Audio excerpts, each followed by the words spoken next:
Good morning. Happy day 2 of Litmus Live, everyone. I am so excited that you're all here. A couple quick housekeeping notes for everyone in the audience, and then I learned my lesson yesterday that these panels go by real fast, so I'll try and dive into the content as quickly as I can.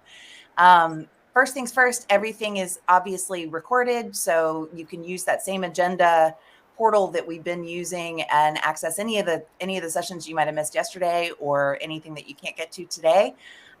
If you haven't already, please do join the Slack channel. There are a lot of great conversations going on in there, and there are channels for every single session, so you can ask the speakers questions as follow-ups or ask our panelists questions on this session.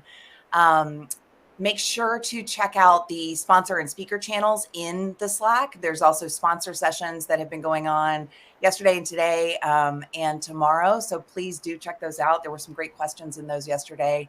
You can find all of that in the resource hub that is linked at the top of the announcements channel.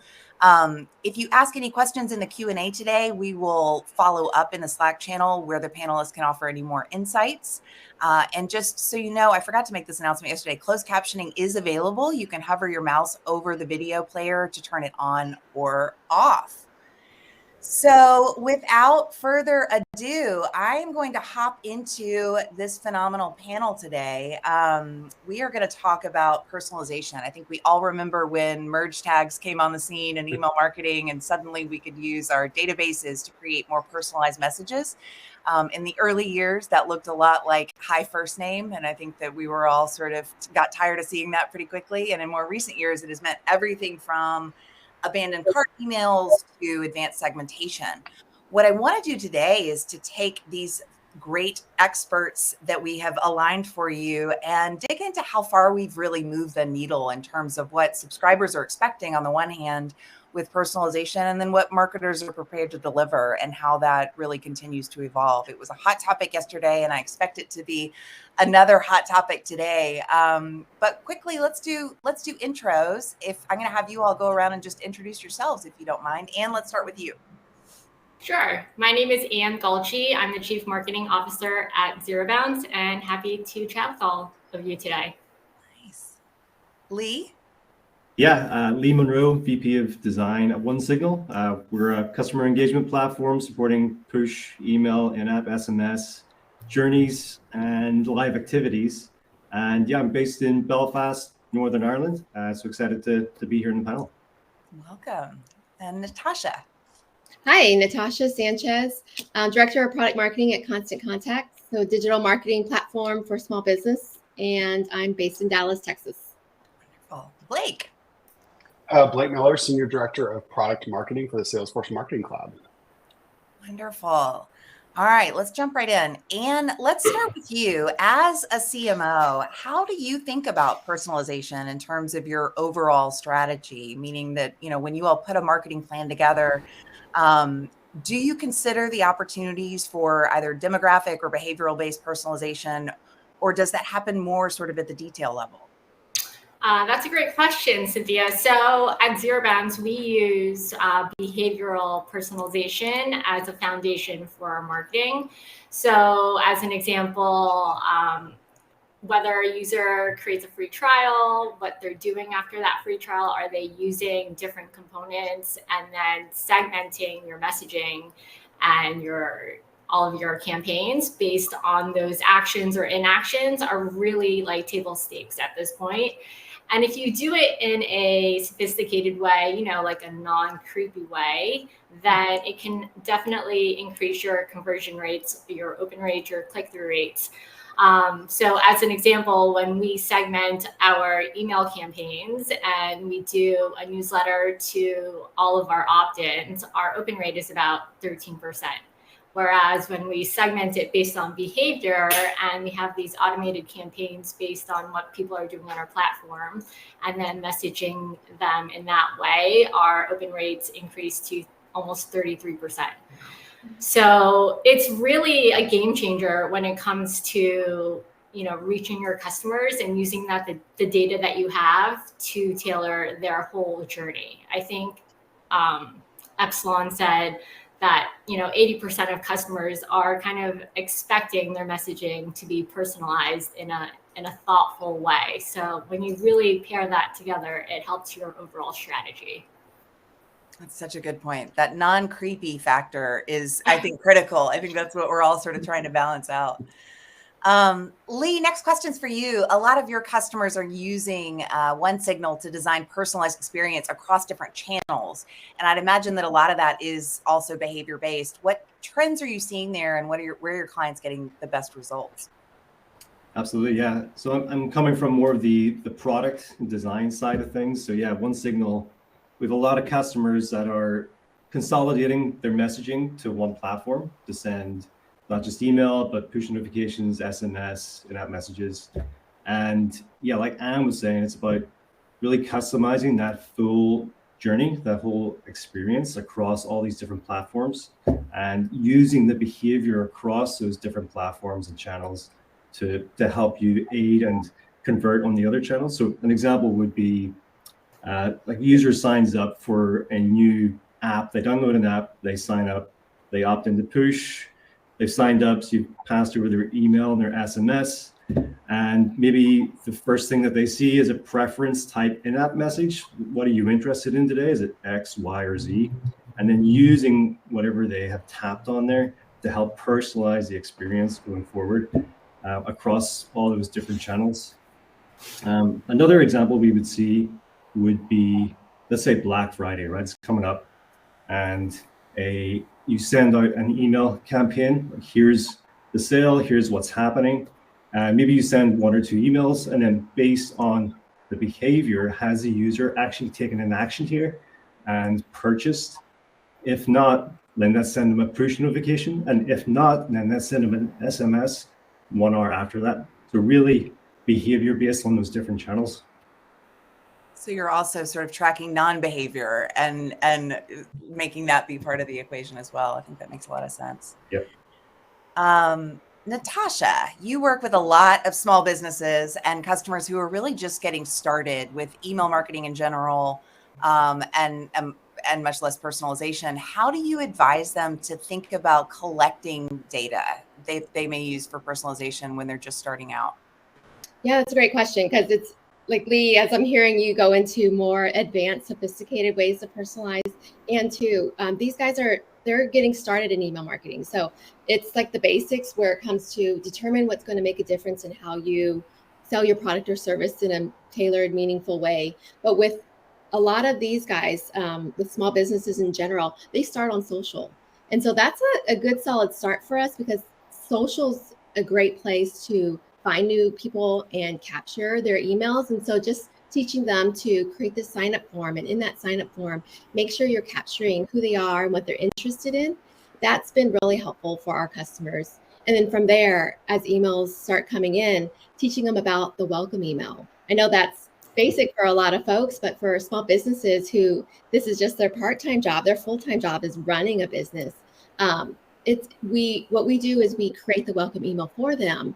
That way, they just have to check in and make sure, yes, this is good to go. I'm automatically going to be able to personalize this experience as I get new subscribers.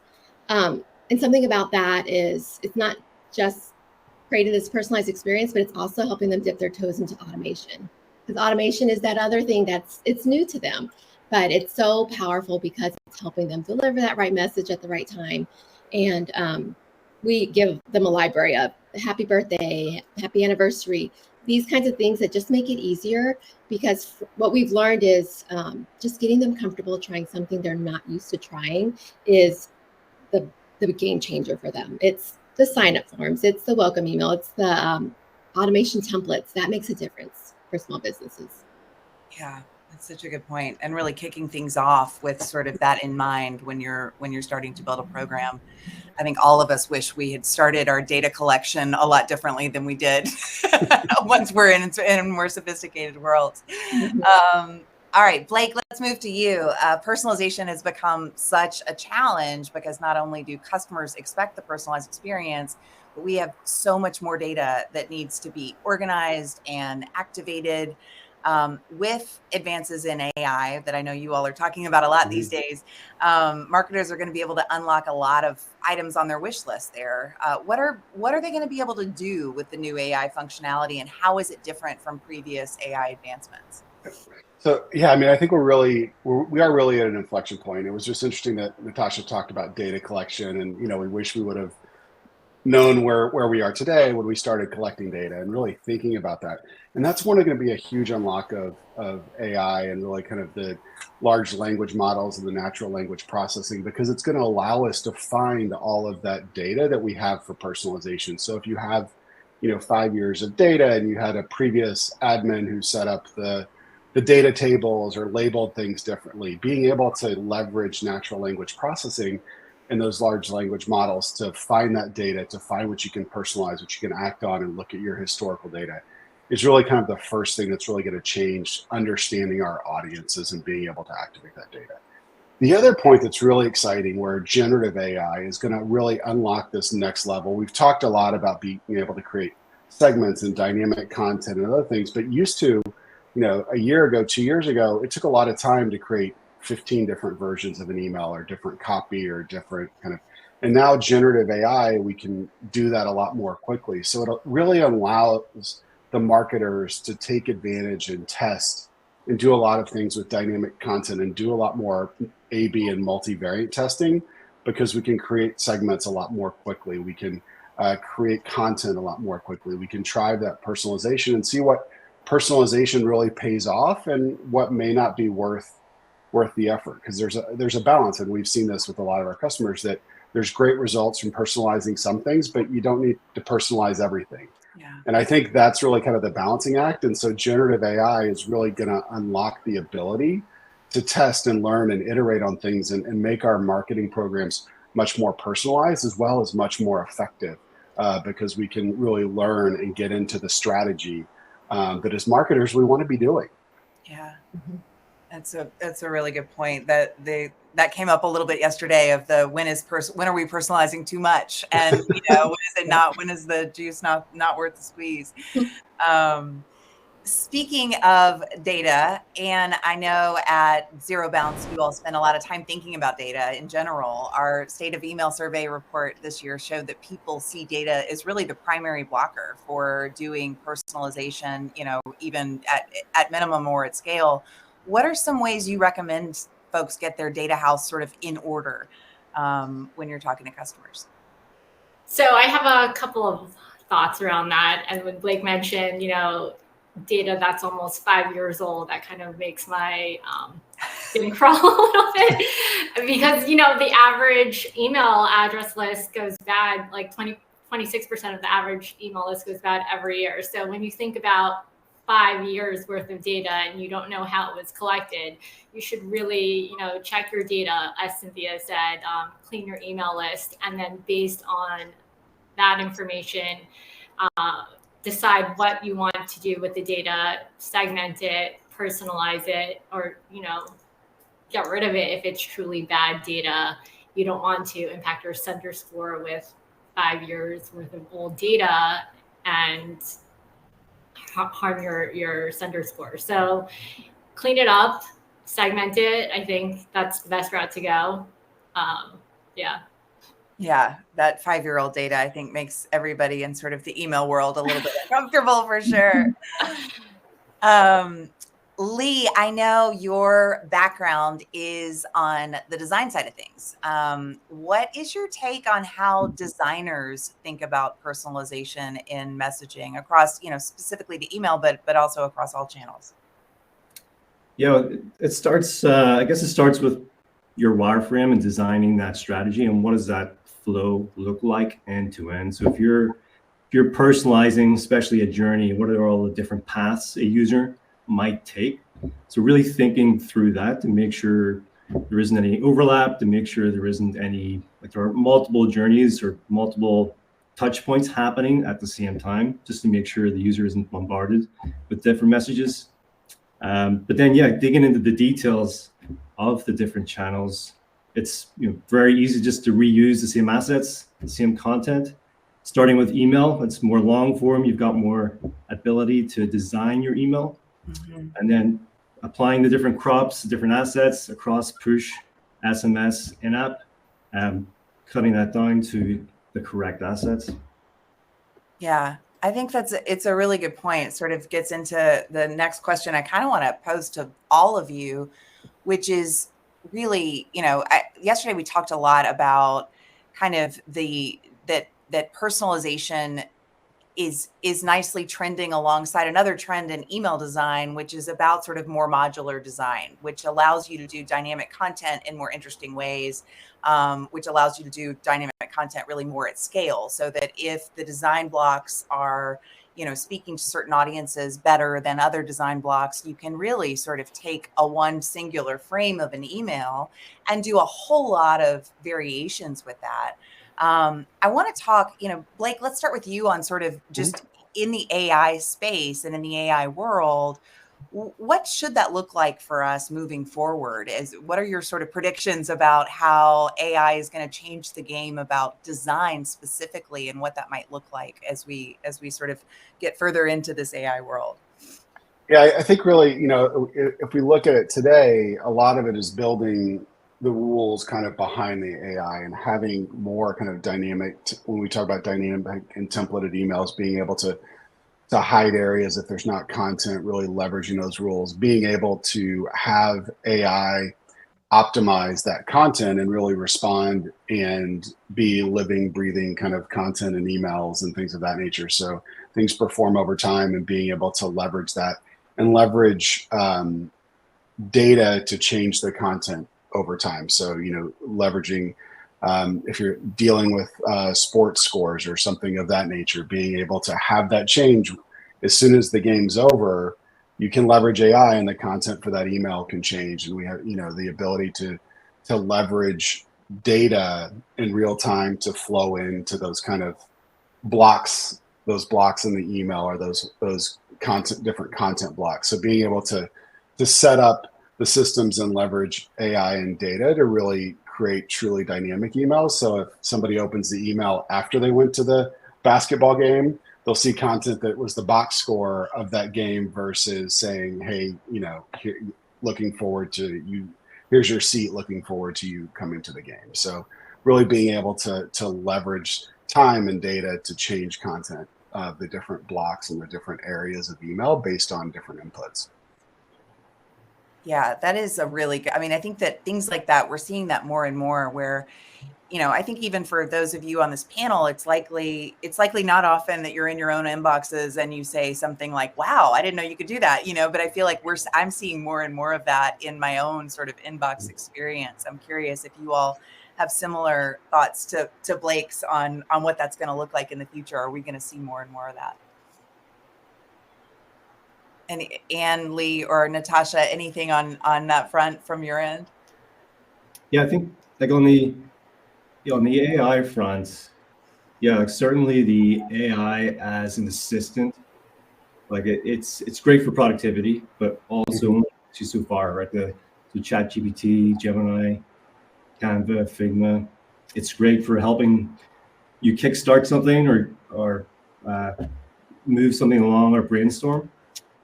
But yeah, it's super interesting, I think, on more on the predictive side of things. So how can all this data help us predict when to send an email, when to send a message? I think we're seeing more of that, obviously. I think that's a lot more interesting and more powerful going into the future. Yeah. I think Lee brings up a great point, and just really, with all of this, we're still very much of having a marketer in the loop, a human in the loop, because we're not to the point where I need to check everything before it goes out. I'm sure everybody wants to give it that once over and preview and the thumbs up before, send button anxiety is a real thing. And even today with, it still is, even with as much as AI can be that assistant and kind of help us with the first draft or kind of managing, we still need those guardrails. Yeah, we're seeing that firsthand at Constant Contact with our small businesses. Like, we started marketing the AI-powered tools more up in front in 2023, and we saw our small businesses especially were apprehensive, and they don't they didn't trust AI, and the adoption rates weren't where we expected them to be because we were excited about what we were building and putting out there. But like fast forward, we're almost at the end of 2024. It's crazy. But just looking at recent adoption rates, like they are picking up quickly. Like it's about that being that assistant for us, like what Lee was saying with not just email, but like you have plans for a campaign, you want to build an email, but you also want to create this multi-channel campaign. So for us, we ask our customers, what's your business goal? Who's your target audience? And then we can whip up using AI, this multi-channel campaign for them. And you do have to check it and make sure everything is the way you want it positioned, but it does a pretty good job, and customers see that. And it's just really neat to see. A year ago at this time, the adoption was not where it is today, where it's increased like 30% in the last few months. That and one of our more recent applications of AI that our customers are excited about is taking the email and looking at it for what in here can we take to social. And so summarizing it, getting in that brand, getting in that format that works for social, and that's helping them just get more out of their time. So more than the dynamic piece is awesome. I love that. But also just expanding like what they can do with the small amount of time that they have. That's where we're seeing AI really kind of be a game changer for small businesses, at least. Yeah, I think that makes so much sense. The idea of asking generative AI to sort of start something for you, like as a first draft, and then you edit it, or it's really smart if you feed it sort of the messaging that you've already become really, that works, that resonates, that is on brand, and then ask it to translate that into something that's appropriate for social or appropriate for SMS or appropriate for sort of different channels. I think that is like a really strong use case for, actually saving time and not necessarily taking sort of the human element out of the mix. That makes a lot of sense. All right, we have a few questions that have entered our Q&A chat. You're unprepared, so I'm gonna grill you. Here we go. This first one is, what are some of the biggest challenges facing brands when they're trying to implement really hyper-personalized email experiences? What are your thoughts on that? I think from like the brand side, when you have different segmentations and personalizing your messaging, it's hard to kind of orchestrate all of the different campaigns, right? Because you're creating all of these personalized messages, but how many segments do you have? And you have to execute, an automated campaign. And then once it's executed, looking at the data and analyzing it, like Blake said, is the juice worth the squeeze, right? Like you have to think about it that way. How much effort is going into the personalization? Are you recouping that in terms of revenue or conversions? Agree with that. I was going to say data, just getting all that data into the same place, right? If you're using different tools to send different messages or to track your users, to track events, trying to consolidate that, get it all into your messaging platform so that you can see those behaviors and act on those behaviors and segment and personalize those experiences. Usually that takes a little bit of setup, but once you've got it all in one place, it's very powerful. Yeah, and I think it's really about taking an iterative approach and not trying to do everything all at once. And because that's the great thing about email and especially with the way design systems are coming, is like we can start and we can personalize a little bit of the email and then add another element and then add another part of that with dynamic content and content blocks and that kind of that idea. And I think you don't need to set yourself up for success in the long term, but you can start start with certain sections of your content or your email or your journeys, and it doesn't have to be 100% everything all at once. Mm-hmm. Yeah.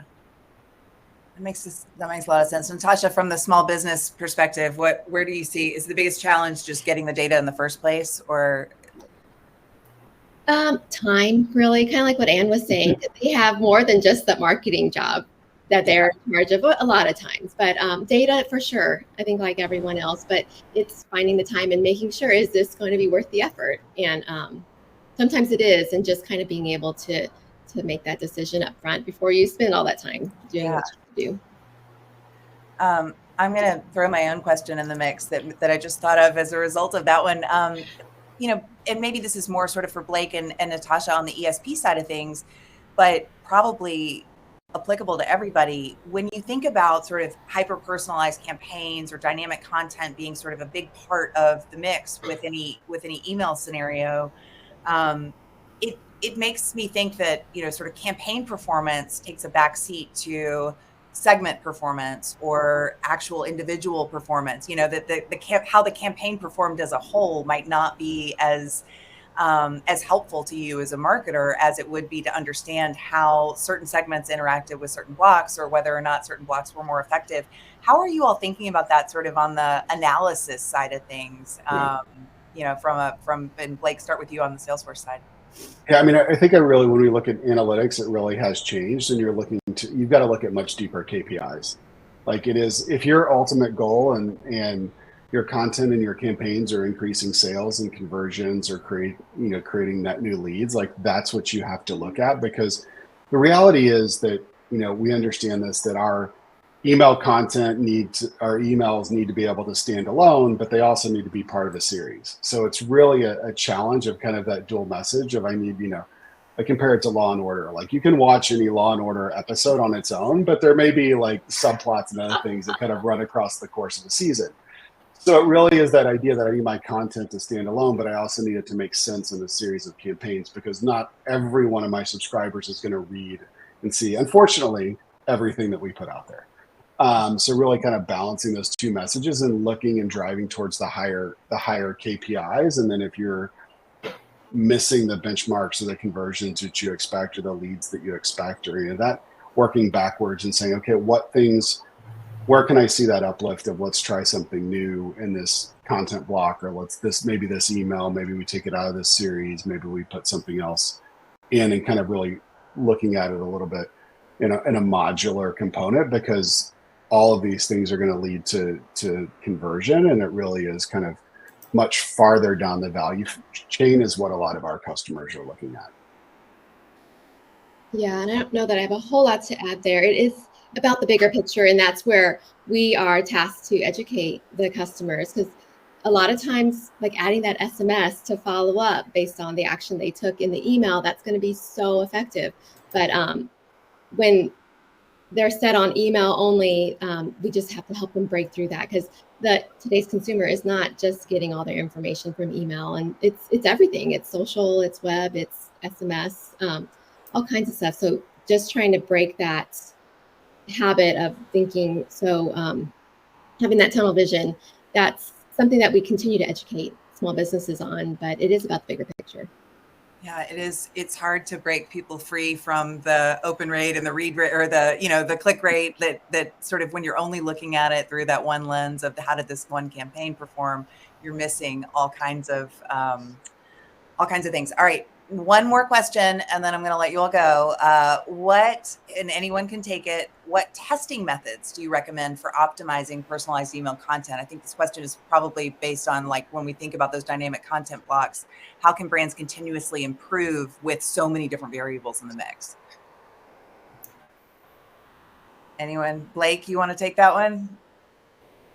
Yeah, I mean, I think it really is looking at that and being able to have individual links, track down that value chain to see what's really driving conversion versus kind of that first level metric. So what's driving kind of that goal, but being able to independently track everything kind of across your email, across your marketing campaigns.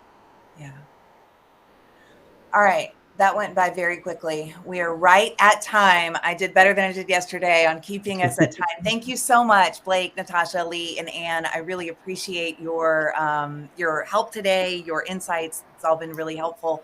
Please do, if you all have other questions, hop into the Slack channel, and we will engage with those throughout the day. The next session is coming up, and you can access that through the Attendee Hub. Thanks so much, everybody. Thank you. Thank you.